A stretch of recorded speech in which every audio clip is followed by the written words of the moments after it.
The ruling establishment has a lot of, they will stop at nothing to complete their toolkit of control, right? So one of the things that has been missing from the toolkit of total control has been quarantines and curfews, right? Mm-hmm. So now, welcome to the new world in America, where to get on a bus, to go through a subway station, if you think that the procedures at the TSA are onerous, right? Guess this is coming to a bus depot near you. It's a more invasive way, and the ruling class needs this because, let me say, if the ruling class ever saw wide-scale civil unrest, you'd see an Ebola outbreak in America right away. Okay, so this is, what you see is that Ebola is another tool in the toolbox of the ruling class control. Yeah, to keep down absolutely, repression. Positively, 100%. This is a tool. Right. Ebola doesn't just magically start spreading. Mm-hmm. And then we have this doctors that come back here. The white people, of course, live. Mm-hmm. The two whites who got it survived. All the black people that get it die. It's very possible that these one of these NGOs over there is going around with a veil of Ebola or spreading it from a small plane onto villages. The point is to get hundreds of thousands of people infected with it and create the next phase of control. Now, one of the things I'd like to show to back up my my claims here. Here's a document from the Rockefeller Foundation.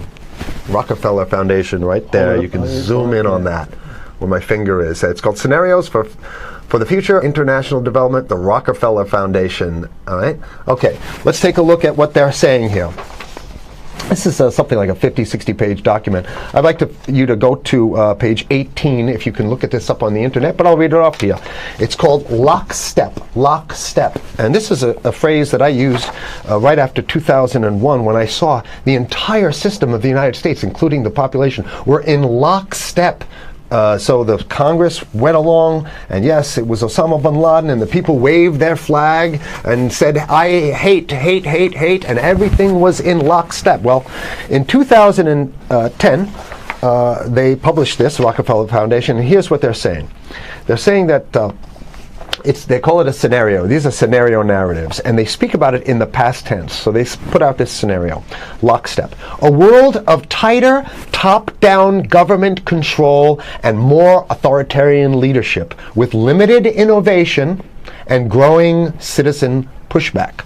Okay, I'll read a little bit of it. In 2012, the pandemic that the world had been anticipating for years, nobody was anticipating a pandemic, finally hit.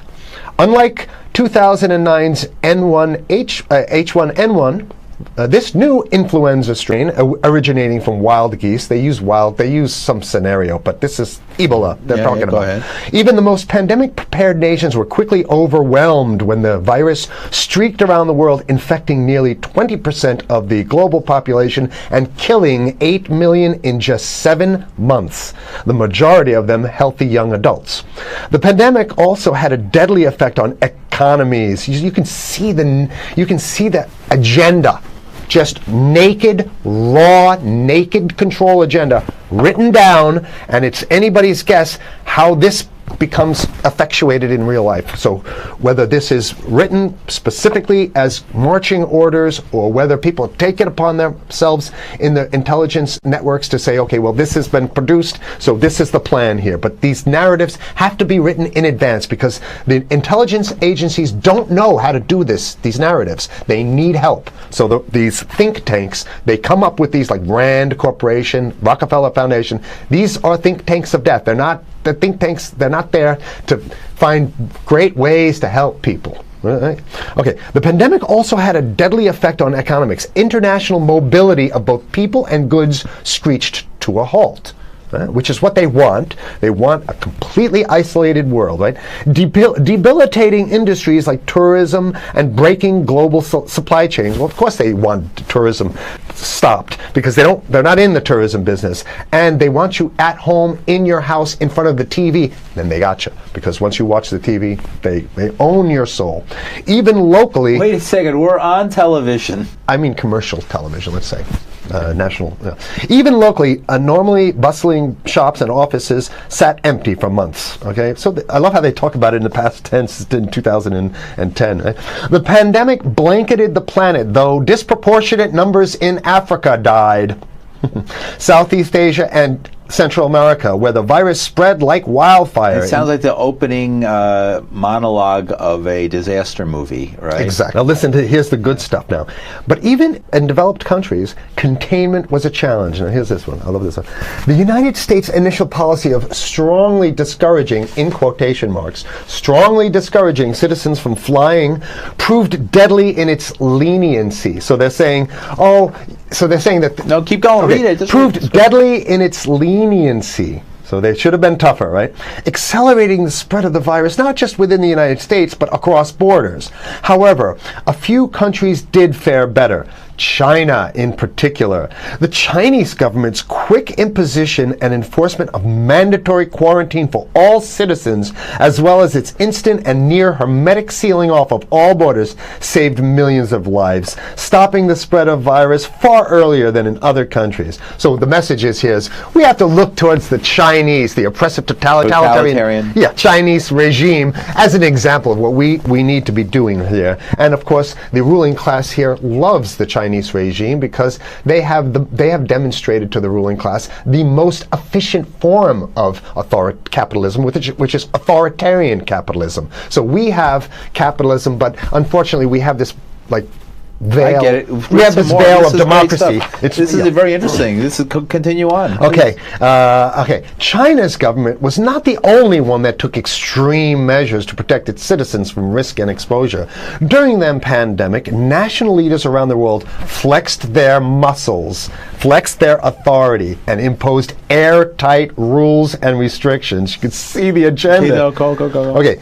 From the mandatory wearing of face masks to body temperature checks at the entries to communal spaces like that's what's happening right now. But soon it's going to be like body. It'll be at the subway. Yeah, well, is that what you're saying? We'll be going through this in the subway to get on buses and the subway, absolutely, things positively. like that. And what this means though is don't think about having a cigarette, a joint on you, or basically you can't.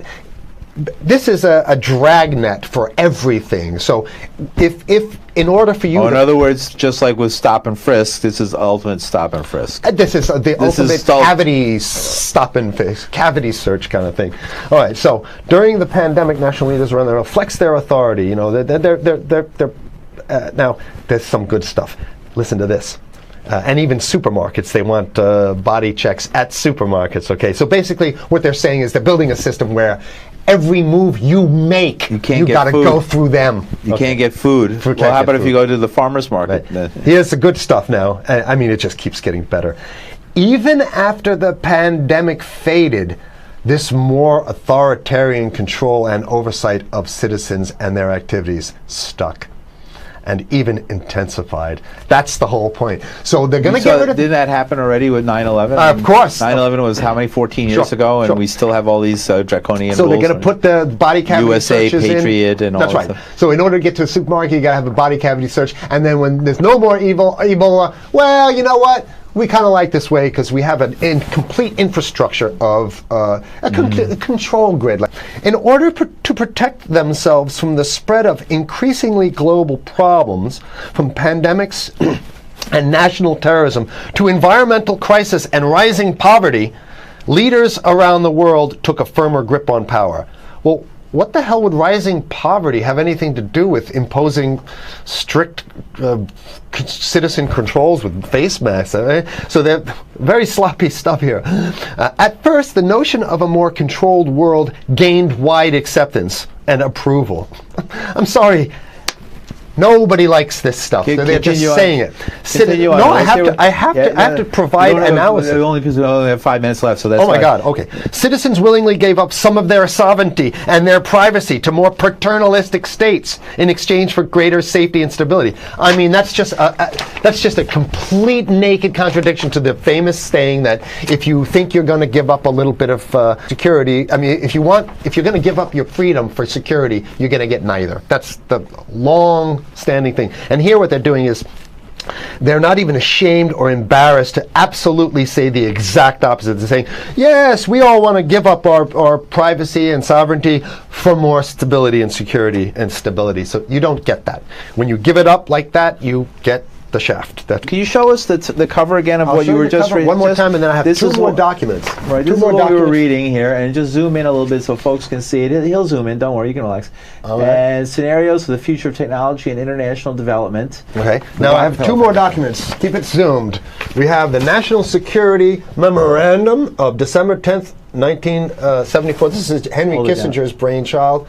The National Security Memorandum number 200. You can look that up on your internet. I'll summarize it. He says that there's too many people, we got to get rid of the population. So to answer your question. Oh, from earlier. Yeah, he says, he used the word depopulation, which is different. Depopulation means killing people that already exist, and it's to get the minerals, because we need the minerals. And here's another one.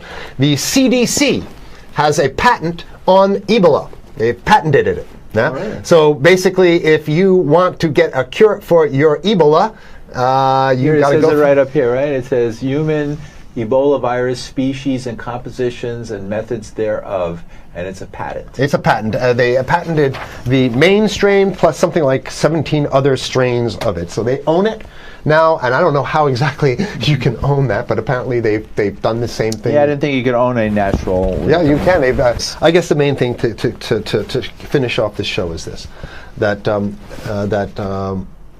they want to get more control, more and it's going to be curfews and quarantines. So what I'm saying is that unless the American people start to get some new way to revolt, a new way to organize, new way to protest, unless we can break through the apathy, because that's what we have here, then it's going to be a slave state here. The ruling class doesn't seem to have too much resistance. They're getting everything on their Christmas shopping list, and they've been wanting quarantines and curfews for a long time. Now they got it.